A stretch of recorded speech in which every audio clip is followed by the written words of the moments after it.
Hello, good afternoon. Preparing of my lunch. Ito yung grilled trout ko. Then ito yung nag-grill kong talong, is i-ensalada ko siya.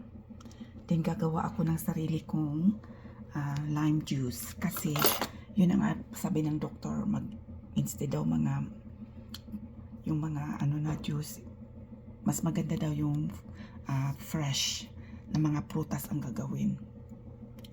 Then ang ensaladang ito may ito honey, then warm water ang nilagay ko. Yan.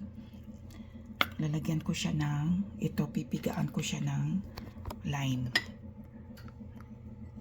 Yan, then lalagyan ko siya ng ice. Maya lang. Yan lang. Then lalagyan ko siya ng tubig.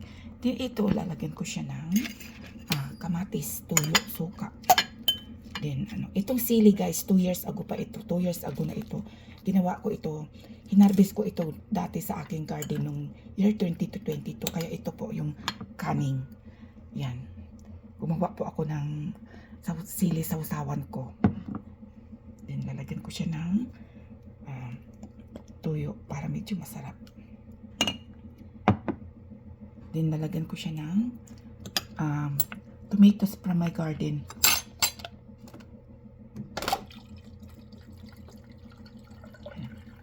Yan yung ensaladang talong ko. My lunch today with rice. And alam you guys, once a day lang ako kumakain ng rice kasi either umaga or tanghali kasi madami po tayong ginagawa. Kailangan natin ng energy. Kaya kailangan din natin mag-rice. Nag-shake na ako kaninang umaga. Yan. Gawa na natin galing po ako sa labas kaya nakahat po ako kasi mainit. Kaya nagbilad din na po ako ngayon gumawa din po ako ng bulad. Kasi malapit na talaga mag-winter. Tinaon ko na mabuti na lang at nagpunta na kami kahapon sa bundok nag-fishing. Yan. Yan na guys. Lagyan natin yung ayokong ilagay yung balat kasi baka may spray. Okay lang ako. Yung aking mga tanim organic kasi yan, kahit nakainin ko yung balat. Okay lang kasi walang spray yun. Organic yung ko. Kaya, kain na tayo guys.